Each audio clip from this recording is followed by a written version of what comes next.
Salam Bapak Ibu Saudara-saudari, selamat datang di Gereja GKP BMDC Pangkal Pinang. Berikut ini ada beberapa informasi yang menjadi perhatian untuk kita ikuti bersama. Seperti tahun-tahun sebelumnya, kita mengawali tahun yang baru, kita membawa persembahan buah sulung. Oleh karenanya, amplop persembahan buah sulung telah disediakan di kotak persembahan dan akan dibawa serentak pada minggu kedua 10 Januari 2021 di kotak persembahan buah sulung yang telah disediakan. Ibadah tutup tahun pada tanggal 31 Desember 2020 dimulai pada pukul 19 waktu Indonesia Barat di Gereja GKP BMDC Pangkal Pinang. Doa malam khusus tanggal 1 Januari 2021 diliburkan. Khusus ibadah ketiga mulai tanggal 3 Januari sampai 11 Februari 2021 akan digabungkan dalam acara oase untuk doa kontemplasi. Dimulai pada pukul 19 sampai 20 waktu Indonesia Barat. Bagi Bapak Ibu Saudara-saudari yang akan memberikan persembahan, Anda dapat mentransfernya ke rekening BCA dengan nomor 04156757777 atas nama Gereja Kristen Perjanjian Baru. Untuk mengetahui info lebih lanjut tentang Gereja GKP BMDC Pangkal Pinang, Bapak Ibu Saudara-saudari dapat mengikuti Facebook dan Instagram MDC Pangkal Pinang serta akun YouTube GKP BMDC Pangkal Pinang. Demikian info tentang Gereja GKP BMDC Pangkal Pinang. Sampai jumpa minggu depan. Tuhan Yesus memberkati. Shalom jemaat Tuhan. Shalom. Mari kita bersukacita untuk memuliakan Allah kita. Haleluya.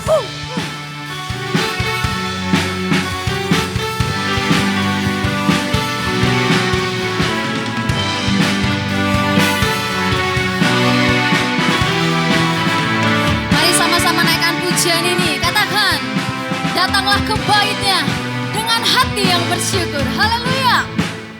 Datanglah ke bait-Nya dengan hati bersyukur, ke dalam pelataran-Nya dengan hati bersuka. Rasakan dan lihatlah betapa baiknya Tuhan bagi yang berlindung padanya.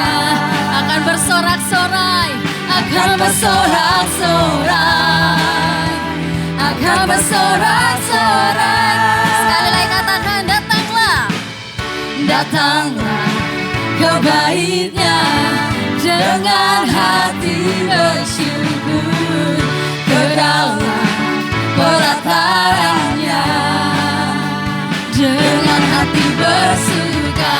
Rasakan dan lihatlah betapa baiknya Tuhan bagi yang berlindung padanya. Akan bersorak-sorai, akan bersorak-sorai. Bersyukurlah kepada Tuhan, sebab Dia baik, bahwasanya untuk selamanya kasih setianya. Bersyukurlah kepada Tuhan, sebab Dia baik, bahwasanya untuk selamanya kasih setianya. Terima kasih Tuhan untuk kebaikan-Mu. Datanglah ke bait-Nya dengan hati bersyukur, ke dalam pelataran-Nya dengan hati bersuka. Rasakan dan lihatlah betapa baiknya Tuhan bagi yang berlindung padanya. Akan bersorak-sorai, akan bersorak-sorai. Bersyukurlah, bersyukurlah kepada Tuhan, sebab Dia baik, bahwasanya untuk selamanya kasih setianya. Kasih setianya. Oh, bersyukurlah kepada Tuhan, sebab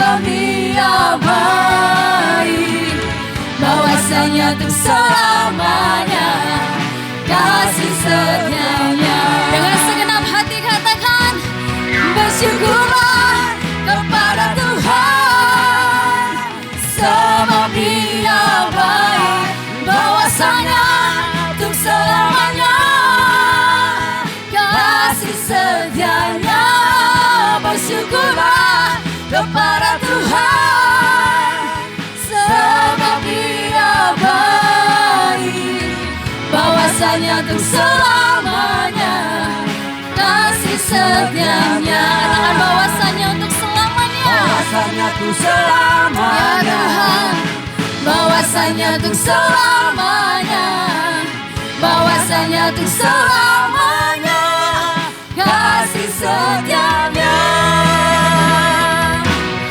Bersyukurlah.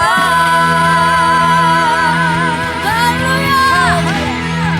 Haleluya. Kami bersyukur Tuhan, karena kami punya Allah yang akan terus menyertai kehidupan kami.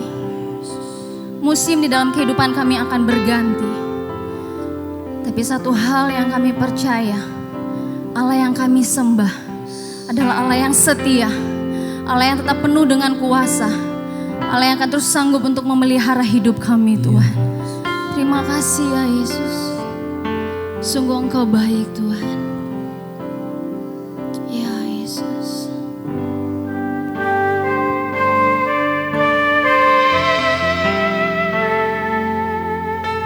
Terima kasih Tuhan.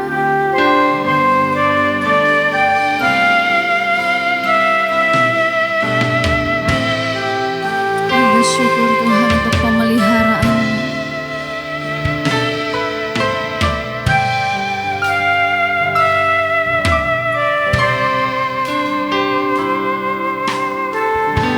Musim akan selalu berganti, kasih Tuhan tetap abadi, tak akan berubah sampai selamanya. Ku tetap percaya, ku yakin Tuhan memberkati, ku yakin Tuhan melindungi. Burung di udara Tuhan pelihara, karena kasih-Nya. Tuhan selalu menolongku, selalu menjagaku, sehelai di rambutku tak akan terjatuh tanpa seizin-Mu. Tuhan selalu menolongku, selalu menjagaku, Dia mengenyangkanku dan peliharaku seumur hidupmu. Ya Yesus, sungguh Engkau baik Tuhan. Terima kasih ya Yesus. Musim akan selalu berganti, namun kasih-Mu Tuhan tetap abadi. Tuhan tetap abadi, Tak akan berubah sampai selamanya. Ku tetap percaya, ku yakin Tuhan memberkati. Kami percaya Engkau tetap melindungi kami Tuhan. Tuhan melindungi. Burung di udara Tuhan pelihara, karena kasih-Nya. Tuhan selalu menolongku, selalu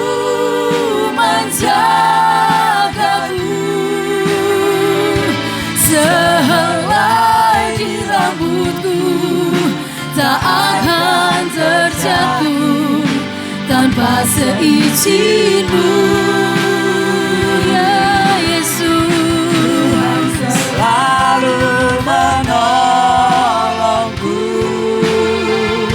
Selalu menjagaku, Dia mengenyangkanku dan peliharaku seumur hidupku. Mari dengan segenap hatimu katakan, Tuhan selalu menolongku, selalu menjagaku, sehelai di rambutku tak akan terjatuh tanpa seizin-Mu. Tuhan selalu menolongku, selalu menjagaku, Dia mengenyangkanku dan peliharaku seumur hidupku. Kau yang mengenyangkan kami Tuhan, Dia mengenyangkanku dan peliharaku seumur hidupku. Kami percayakan hidup kami ke dalam tangan-Mu ya Allah. Engkau Allah yang akan terus memelihara hidup kami Tuhan, sebab Engkau Allah yang setia. Kasih-Mu tak pernah berubah, kasih-Mu selamanya Tuhan. Kasih-Mu abadi untuk selamanya. Kami bersyukur Tuhan, kami bersyukur ya Yesus Tuhan. Kami bersyukur buat kasih-Mu, buat anugerah-Mu bagi kami. Kau mengasihi kami Tuhan.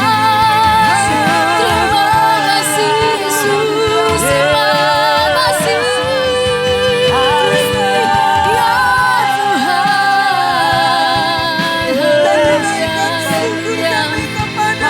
Sungguh besar kasih-Mu Tuhan, sungguh besar kasih-Mu. Kami agungkan Kau Raja kami, kami sembah Kau ya Yesus, sebab hanya Kau yang layak, hanya Kau Tuhan. Ya Yesus, ya Yesus, kami bersyukur, kami bersyukur, kami bersyukur Tuhan. Haleluya Yesus, haleluya Yesus, terima kasih. Kami bersyukur Tuhan untuk pemeliharaan-Mu. Keadaan di sekitar kami boleh menakutkan Tuhan, keadaan di sekitar kami boleh tidak menentu, tapi yang menjadi pegangan kami yang kami percayai bahwa Engkau Allah adalah Immanuel yang akan terus menyertai kehidupan kami Tuhan. Musim akan terus berganti, musim akan terus menekan hidup kami, tapi satu hal kami percaya, Allah yang kami sembah akan terus beserta dengan kami Tuhan. Dan kami tidak akan takut dengan apapun yang ada di depan kami, sebab kami tahu Yesus yang kami sembah adalah Allah Immanuel yang beserta dengan hidup kami. Ya Yesus, Immanuel,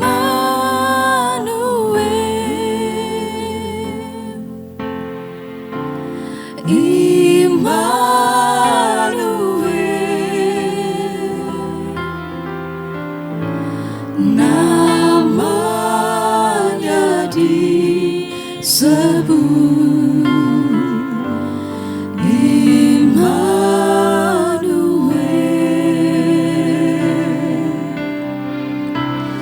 Allah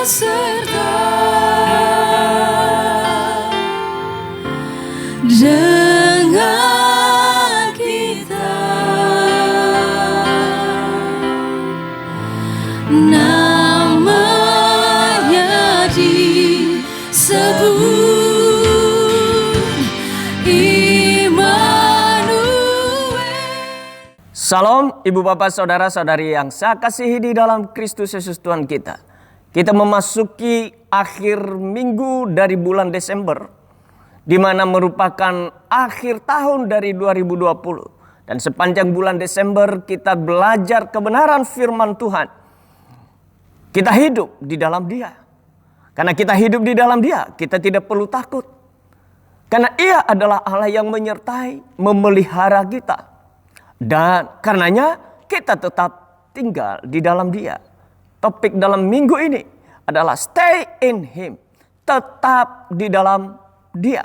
Sebagaimana Paulus menulis surat kepada jemaat di Kolose dalam Kolose 2 ayat 6 sampai dengan ayat yang ke-15. Demikian. Kamu telah menerima Kristus Yesus Tuhan kita. Karena itu hendaklah hidupmu tetap di dalam Dia. Hendaklah kamu berakar di dalam Dia dan dibangun di atas Dia. Hendaklah kamu bertambah teguh dalam iman yang telah diajarkan kepadamu. Dan hendaklah hatimu melimpah dengan syukur. Hati-hatilah supaya jangan ada yang menawan kamu dengan filsafatnya yang kosong dan palsu menurut ajaran turun-temurun dan roh-roh dunia. Tetapi tidak menurut Kristus. Sebab dalam Dialah berdiam secara jasmania seluruh kepenuhan kealahan. Dan kamu telah dipenuhi di dalam Dia. Dialah kepala semua pemerintahan dan penguasa. Dalam Dia kamu telah disunat. Bukan dengan sunat yang dilakukan oleh manusia. Tetapi dengan sunat Kristus yang terdiri dari penanggalan akan tubuh yang berdosa. Karena dengan Dia kamu dikuburkan dalam baptisan dan di dalam Dia kamu turut dibangkitkan juga oleh kepercayaanmu kepada kerja kuasa Allah yang telah membangkitkan Dia dari orang mati. Kamu juga meskipun dahulu mati oleh pelanggaranmu dan oleh karena tidak disunat secara lahiriah telah dihidupkan Allah bersama-sama dengan Dia sesudah Ia mengampuni segala pelanggaran kita. Dengan menghapuskan surat hutang yang oleh ketentuan-ketentuan hukum mendakwa dan mengancam kita. Dan itu ditiadakannya dengan memakukannya pada kayu salib. Ia telah melucuti pemerintah-pemerintah dan penguasa-penguasa. Dan menjadikan mereka tontonan umum dalam kemenangannya atas mereka. Kita bersyukur kepada Tuhan Yesus Kristus yang telah menolong kita sampai ke penghujung tahun. Yang tinggal beberapa hari lagi kita akan mengakhirinya.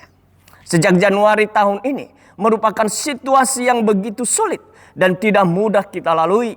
Sejak COVID-19 merebak di seluruh dunia memaksa kita berubah. Berubah budaya kerja, sosial, kesehatan. Termasuk di dalam kita beribadah. Dan lebih dari itu tidak sedikit juga yang mengalami sakit. Bahkan juga ada yang meninggal. Data terkini 77,925 juta orang terinfeksi. Sembuh 43.933 juta orang. Meninggal 1,714 juta orang. Kita berharap dengan ditemukannya vaksin dan akan segera digunakan, COVID-19 segera berhenti. Dan kehidupan dari rasa takut dan kenormalan dalam kehidupan bermasyarakat dalam tatanan baru berjalan sebaik mungkin. Roda ekonomi berputar, tatap muka di sekolah mulai berjalan, dan termasuk dalam beribadah, dalam persekutuan dapat pulih walaupun tetap harus dalam protokol kesehatan. Saudara-saudari yang saya kasihi dalam Tuhan, persekutuan adalah merupakan suatu kebutuhan dari suatu kehidupan yang Allah cipta menurut rupa dan gambarnya. Persekutuan adalah merupakan habit dari manusia itu sendiri. Tanpa persekutuan, maka manusia akan kehilangan jati dirinya dan ia akan mengalami kekeringan, terkhusus dalam persekutuannya dengan Allah dan manusia. Persekutuan menjadi sarana untuk mengalami pertumbuhan rohani, iman di dalam Kristus. Kalau yang dipakai untuk persekutuan dalam bahasa Yunani adalah koinonia, yang berasal dari kata dasar koinos, yang berarti lazim atau umum. Artinya berkaitan dengan kebersamaan. Adapun kata lain yang dihubungkan dengan koinonia yaitu koinonos yang berarti sekutu atau kawan, sekerja. Kata lain yang seringkali dikaitkan dengan koinonia adalah alelaus, berarti satu terhadap yang lain. Kata ini dipakai dengan pengertian adalah hubungan yang timbal balik. Demikianlah kamu bukan lagi orang asing dan pendatang, melainkan kawan sewarga dari orang-orang kudus dan anggota-anggota keluarga Allah. Itu yang dicatat di dalam Efesus 2 ayat 19. Jadi kesatuan dan kebersamaan orang-orang percaya di dalam Kristus disebut adalah persekutuan. Mengapa kita hidup dalam persekutuan? Bahwa tantangan kita setelah menjadi orang percaya bukan hal yang semakin mudah. Dan karenanya perlu kita terus memiliki topangan satu dengan yang lain untuk bergandeng tangan dan melangkah dalam derap langkah iman dengan irama dan waktu yang telah Allah rancangkan dalam hidup kita. Bila kita melangkah sendirian dengan tantangan yang tidak mudah, maka kita akan gampang menjadi lemah. Kita perlu support saudara seiman yang lainnya. Kita perlu relasi satu dengan yang lain, baik dengan Tuhan maupun saudara seiman. Kehidupan rohani kita akan terus bertumbuh bila persekutuan kita dengan Tuhan dan sesama saudara seiman terus terpelihara atau dipelihara setiap hari dalam relasi yang penuh kasih di dalam Kristus Yesus Tuhan kita. Mengapa kita perlu memelihara persekutuan kita dengan Allah dan saudara seiman yang lainnya? Bukan hanya karena tantangan zaman yang semakin besar. Bukan hanya karena kesulitan ekonomi, kesehatan, media sosial, kemajuan teknologi, dan dunia maya yang tidak lagi memiliki batasan etika dan sosial. Yang sangat terbuka dan lain sebagainya. Paulus memberikan peringatan kepada kita. Di dalam Kolose 2 ayat yang ke-8 dikatakan, hati-hatilah. Supaya jangan ada yang menawan kamu dengan filsafatnya yang kosong dan palsu menurut ajaran turun-temurun dan roh-roh dunia, tetapi tidak menurut Kristus. Saudara-saudari yang saya kasihi di dalam Tuhan, ada banyak informasi, berita, pengajaran yang tidak berpusat dan berasal dari Allah, yang tidak sesuai dengan firman Tuhan. Apa saja itu saudara? Salah satunya adalah dikatakan di dalam ayat yang ke-8, filsafatnya yang kosong dan palsu, ajaran turun-temurun dan roh-roh dunia yang tidak menurut Kristus. Salah satunya adalah filsafat humanisme. Saudara-saudara yang saya kasihi di dalam Tuhan, apakah yang diajarkan oleh filsafat humanisme? Filsafat ini mengajar bahwa umat manusia, alam semesta, dan segala sesuatu yang ada hanya terdiri atas zat dan tenaga yang terbentuk secara kebetulan dalam wujudnya yang sekarang. Manusia tidak diciptakan oleh Allah yang berkepribadian, tetapi adalah hasil suatu proses evolusi yang untung-untungan. Paham ini menolak kepercayaan kepada Allah yang berkepribadian dan tak terbatas serta menyangkal bahwa Alkitab adalah penyataan yang diilhami oleh Allah kepada umat manusia. Saudara-saudari yang saya kasihi dalam Tuhan, ditegaskannya bahwa pengetahuan tidak ada terlepas dari penemuan manusia. Dan bahwa nalar manusialah yang menentukan etika yang tepat bagi masyarakat. Dan dengan demikian menjadikan manusia sebagai otoritas yang tertinggi. Paham ini berusaha untuk mengubah atau memperbaiki perilaku manusia melalui pendidikan, redistribusi ekonomi, psikologi modern, dan hikmat manusia. Diajarkan bahwa standar moral tidaklah mutlak, melainkan nisbi atau relativitas. Ditetapkan oleh apa yang membahagiakan orang, membuatnya senang atau dianggap baik untuk masyarakat sesuai dengan tujuan-tujuan yang ditentukan oleh para pemimpinnya. Nilai dan moralitas Alkitabiah ditolak. Rasa nyaman diri, kepuasan dan kesenangan, dianggapnya sebagai keuntungan yang tertinggi di dalam hidup. Filsafat humanisme mulai dengan iblis merupakan perwujudan kebohongan iblis bahwa manusia dapat menjadi seperti Allah. Alkitab menyebut para penganut humanisme sebagai orang yang telah menggantikan kebenaran Allah dengan dusta dan memuja dan menyembah makhluk dengan melupakan penciptanya, sebagaimana yang ditulis di dalam Roma 1 ayat 25. Oleh karena itu, agar kita tidak terjebak dengan filsafat yang kosong dan palsu itu, ajaran turun-temurun dan roh-roh dunia, keinginan daging, hedonisme, hidup berpesta pora, hawa nafsu, iri hati, dengki, angkuh, sombong, kemabukan, mabuk harta benda, cinta uang, egois, mementingkan kepentingan diri sendiri, tidak peduli, tidak tahu berterima kasih, tidak hormat, dan segala sifat dan perilaku dunia ini. Paulus mengingatkan kita dan berkata, kamu telah menerima Yesus Kristus. Karena itu hendak kamu tetap di dalam Dia. Dia katakan, kamu telah menerima Yesus Kristus. Karena itu hendak kamu tetap di dalam Dia. Bagaimana kita hidup di dalam Dia? Saudara-saudari yang saya kasihi dalam Tuhan, dimulai di ayat ke-6 dan ke-7 tadi dikatakan, hendaklah engkau berakar di dalam Dia. Berakar di dalam Dia. Di dalam siapa? Adalah di dalam Yesus Kristus, yaitu merendahkan diri dan hati di hadapan Tuhan setiap hari. Kasihilah Tuhan Allahmu dengan segenap hati, dengan segenap jiwa, dengan segenap kekuatan dan akal budimu. Yaitu mengutamakan Dia lebih dari segalanya. Kita telah dipanggil dan dipilih olehnya untuk menjadi milik harta kesayangannya, yang dikuduskan, yang dikhususkan hanya untuk Dia, untuk menyenangkan Dia, memuliakan Dia. Dan karenanya untuk dapat menyenangkan Dia, hendaklah kita merendahkan diri dan hati untuk duduk diam di bawah kakinya untuk mendengarkannya. Saudara-saudari yang saya kasihi dalam Tuhan, kita perlu menyiapkan dan menyediakan waktu hening menyendiri bersama Tuhan. Di sana Tuhan akan berbicara dengan lembut dan menyingkapkan rahasia dan kesukaan yang diinginkannya bagi kita.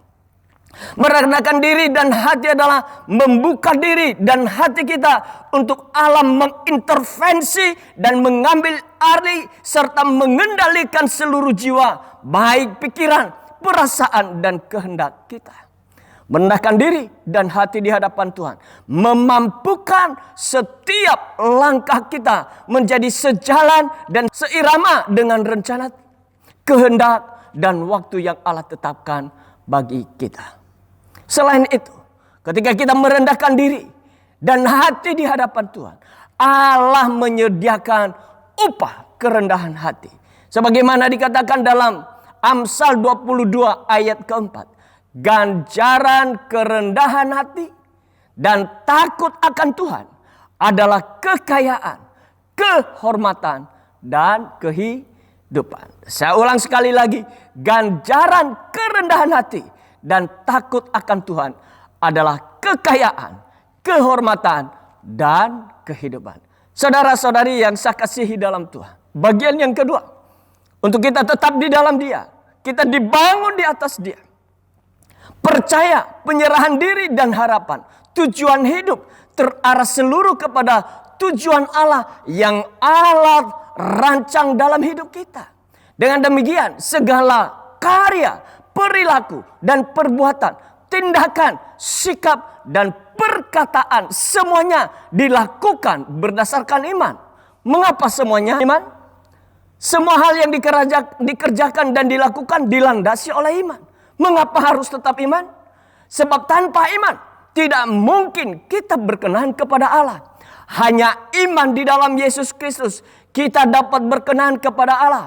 Hanya karena iman segala sesuatu yang kita lakukan menjadi berkenan kepada Allah. Bila kita melakukan segala sesuatu di luar iman, semuanya adalah sia-sia. Mengapa sia-sia? Karena di luar iman tidak berkenan kepada Allah. Itu yang ditulis dalam Ibrani 11 ayat ke-6. Dikatakan, tetapi tanpa iman tidak mungkin orang berkenan kepada Allah. Sebab barang siapa berpaling kepada Allah, ia harus percaya bahwa Allah ada dan bahwa Allah memberi upah kepada orang yang sungguh-sungguh mencari Dia. Semua berdasarkan petunjuk dari iman, yaitu keyakinan yang sungguh kepada firman Tuhan dari hasil percakapan yang dalam dan dalam relasi yang intim dengan Allah.